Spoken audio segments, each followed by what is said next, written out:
I was attending a round table, and I had strategically gone to this round table because Melanie Bergeron was leading it. I had no idea what the topic was, but it came around to us talking about feedback from our franchisees. And this was when we had signed on with Franchise Business Review maybe 2 years or 3 years prior to get feedback from our franchise owners. I think we've been working with Franchise Business Review now for 11 or 12 years. And it was specifically so we could get in the ranking. That was my motivation back then. Like, we need to be in this ranking. Like, I guess we need to, let's try. Let's see what our franchise owners, if they're satisfied or not, let's see how we rank against everyone else. And so we did that for a couple of years, had our franchise owners take the survey. And I sat at that table with Melanie Bergeron, and we were talking about feedback. And she said, if you're not getting feedback from your franchise owners, you need to be doing that. And I said, well, we do the FBR survey. She said, do you read the surveys? And I said, well, we haven't paid to get those results. And she kind of shamed me. She was like,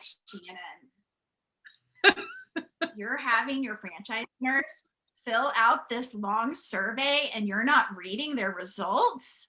And I was like, oh, I need a spanking. I mean, I felt like she didn't make me feel small on purpose or anything like that, but it was just kind of this turning point in my mind of there's gold and then there are hills. The gold is knowing and understanding how your franchise owners perceive their business, and your support, your training, your leadership, your core values, all of that stuff. Because I'm an irrationally positive person, I can easily take a negative and turn it into a positive. Yeah. And so if someone's not doing well, I'm like, oh, well, that's just them. So that was a turning point for our brand specifically, was Melanie, someone who I adored and thought the world of, just because she started Two Men in a Truck. I mean, she didn't start it, her mom started it, but she was leading the brand at the time. And she, a woman in franchising in a leadership position, telling me, you need to be reading those.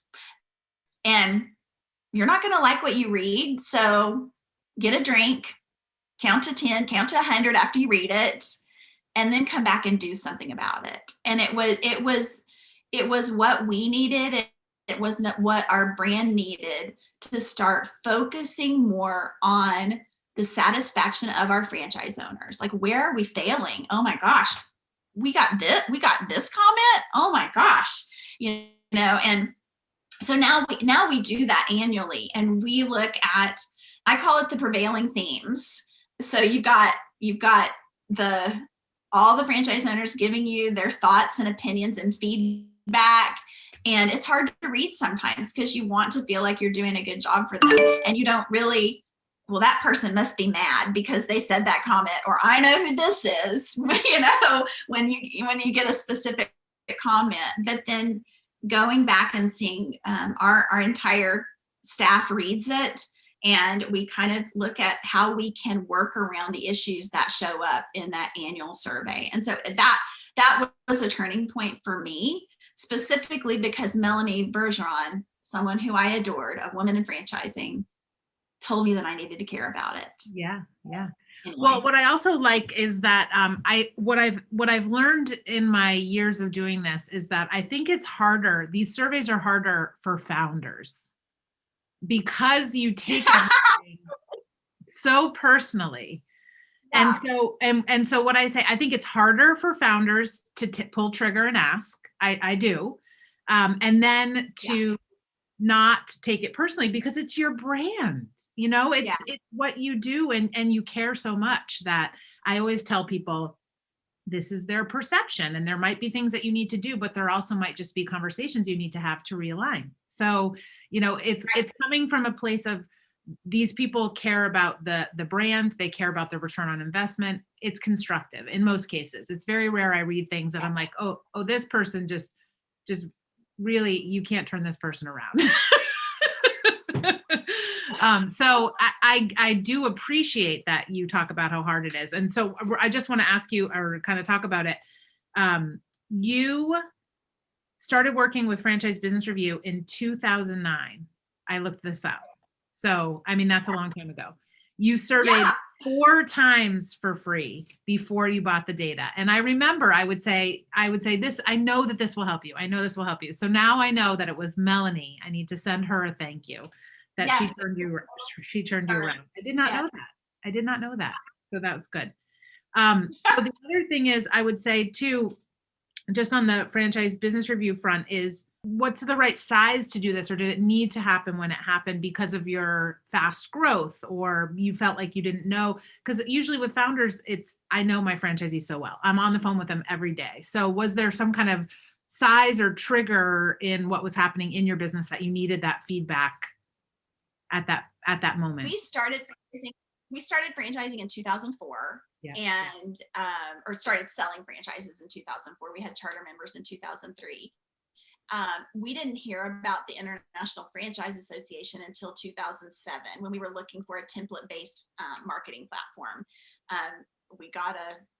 Anyway, we went to IFA in 2007.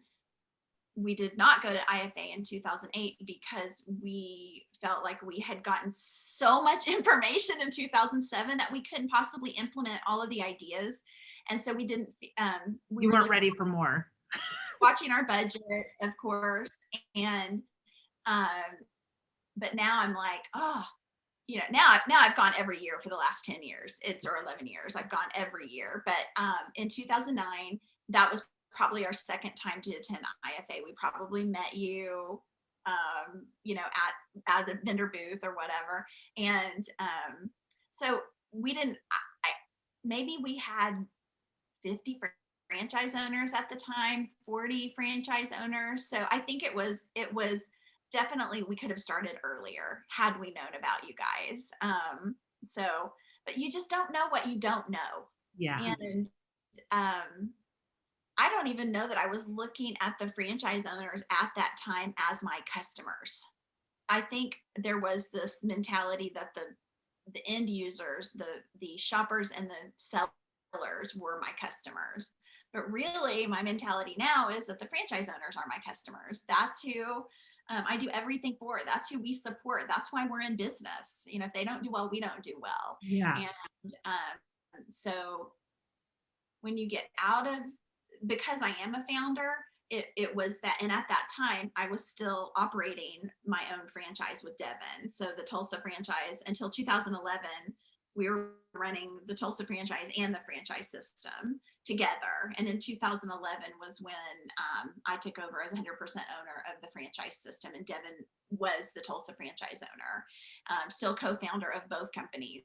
But I think, you just learn, and you have to decide from a budget standpoint what your priorities are. And that should be a priority. It should be, even if, I hate to say this, but even if you do your own survey, because you need to really understand where your franchise owners are. And it's hard to ask. It's definitely hard to ask, but you have to make yourself do it. Like, make a commitment to yourself. Put that as one of your annual goals, that you're gonna survey your franchise owners on their satisfaction, and you're gonna read the information, and you're gonna do something about it. Yeah. So that's and I would say too, if you cannot afford FBR or you're not ready, I totally agree. An internal survey is a great way to start. But by the time you put all your time and energy into it, you could have bought the data from FBR. Yeah, and it's easy. And then you can share it with, applicants that are looking at your brand. And it, I don't know, it's a great product, and it's I'm so glad that you did it. We love having you as a customer, and I do know that you are so focused on supporting your franchise owners. So it is truly a pleasure to work with you, and it's always a pleasure to see you. So This was so fun. I'm so excited. I appreciate your time. This went longer than I thought, but not surprising. Just lots to chat about. Yeah. Yeah. I love to talk. So me too. And I love to listen. Thank you so much. Thank you, Shannon. Yes, you did. Thank you.